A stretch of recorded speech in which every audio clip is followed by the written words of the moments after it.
दुर्दैवानं आपल्या या भागामध्ये विधानसभेचे आमदार या ठिकाणी नाही, परंतु एक विधान परिषदेचे आमदार सुद्धा सफिशियंट आहे असं मला वाटतं.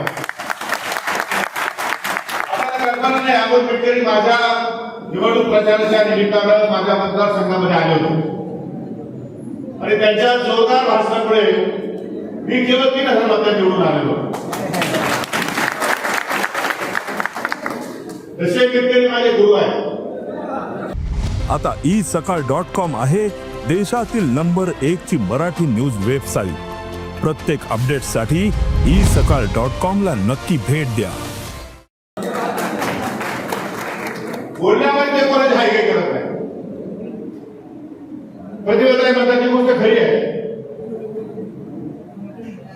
जास्त बोललं, जास्त काम केलं की लोकांना मुजवडे दिसायला लागतात आणि काहीच केलं नाही की लोक म्हणतात नाही बोलतो, फार चांगला बोलतो, फार चांगला राहतो, फार चांगला वागतो, तुम्ही बरे, आम्ही बरे, अजून दोघे थोडे. अशी परिस्थिती पक्षामध्ये आणि राज्यामध्ये सगळीकडे आपल्याला कमी जास्त प्रमाणात बघायला मिळते.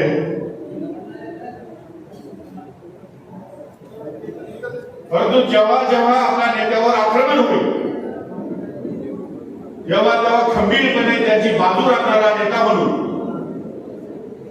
अमोल मिटकरींना मी नेहमी मार्ग देतो, नेहमी त्यांची पाठराखण करतो आणि नेहमी त्यांच्या पाठीशी उभा राहण्याचा निर्णय घेतो. मला एका गोष्टीचा मनापासूनचा आनंद आहे. मी राज्याचा मंत्री जरी असतो तरी सुद्धा मी सामान्याचा सामान्य माणूस आहे.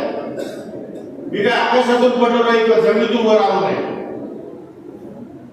जे प्रश्न मला समजत नाही, जे प्रश्न मला माहित नाही, कुठल्या तरी अधिकाऱ्याने उठून फाईल बंद करावी, त्याचा इंटरेस्ट त्यामध्ये त्याने ठेवावा आणि मंत्री महोदयाने डोळे झाकून सही करावी असा विचारता माणूस मी अजिबात नाही.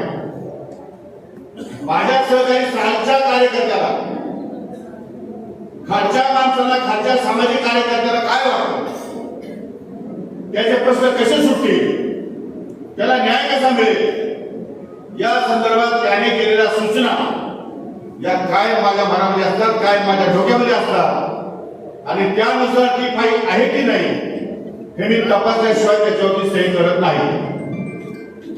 आणि म्हणून या अगोदरही मी कृषी विभागात मंत्री असताना अकोला विद्यापीठामध्ये 2 वेळा आलो. विभागीय शिबिरामध्ये अमरावतीला असेल, नागपूरला असेल, महाराष्ट्रातल्या सर्व भागामध्ये शेतकऱ्यांची हितगुज केलं, त्यांचे प्रश्न समजून घेतले, त्यांच्या सोयीचे जिया काढले. हीच परिस्थिती, हीच पुनरावृत्ती आता क्रीडा विभागामार्फत, अल्पसंख्याक विभागामार्फत या ठिकाणी सुरू आहे. काल नागपूर आणि आज अमरावती अनेक प्रकारच्या सूचना क्रीडा विभागाच्या नेत्यांनी माझ्यासमोर केलेल्या आहेत. आणि मला अमरावतीलाच आमच्या पक्ष पदाधिकाऱ्यांनी सांगितलं की अल्पसंख्याक विभागाच्या सुद्धा आपण या ठिकाणी जर बैठका घेतल्या, संपर्क साधला तर त्यामध्ये सुद्धा आपल्याला बरीच या ठिकाणी सुधारणा करता येण्यासारखं आहे.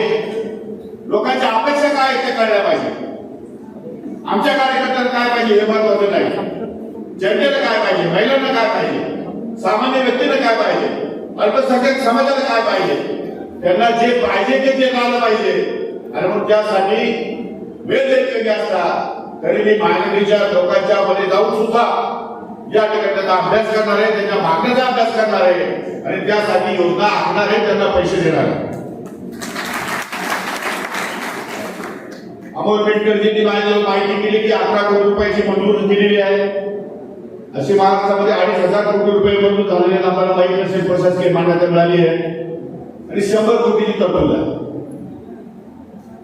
मागच्या एका कॅबिनेटच्या मीटिंग मध्ये माननीय मुख्यमंत्री महोदयांनी सांगितलं की ज्या विधानसभा मतदारसंघामध्ये जुने आमदार आहेत त्यांचं दायित्व पूर्ण करण्यासाठी पैसे खर्च करा आणि ज्या विधानसभा मतदारसंघामध्ये नवीन आमदार आले त्यांना नव्याने काही कामं मंजूर करता आली तर करा.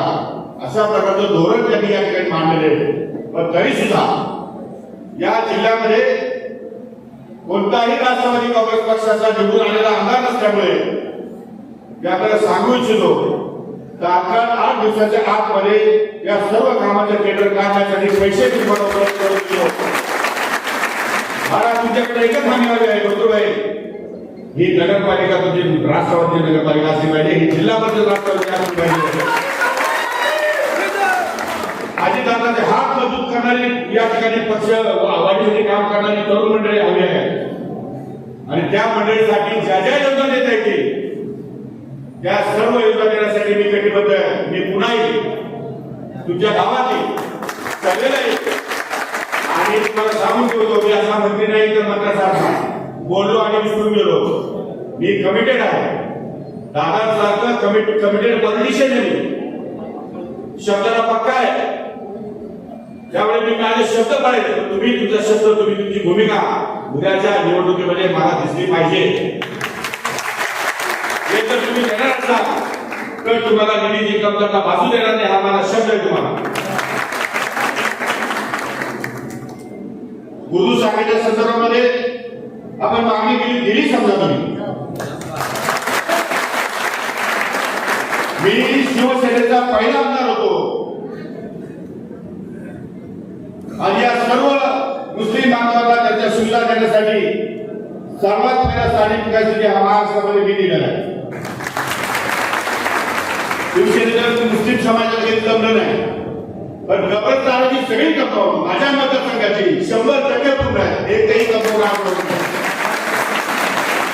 मी विचार केला नाही की माणसं मला मदत देतात की नाही म्हणून, पण ते माझ्या बरोबर आहे. मला होती आजही आहे. मी अनेक पक्ष बदलले पण त्या लोकांनी मला सोडलेलं नाही.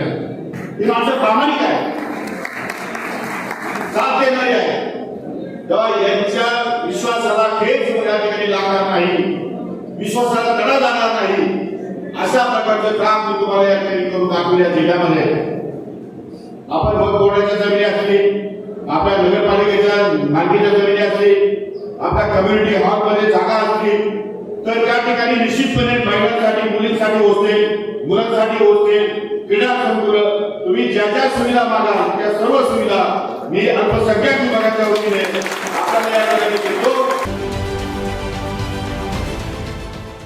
देश विदेशातील प्रत्येक घडामोडींचे लाईव्ह अपडेट मिळवण्यासाठी आता साम टीव्हीच्या सर्व सोशल मीडिया प्लॅटफॉर्मला लाईक, फॉलो आणि सबस्क्राईब करा. तसंच सर्व नोटिफिकेशनसाठी बेल आयकॉन प्रेस करायला विसरू नका.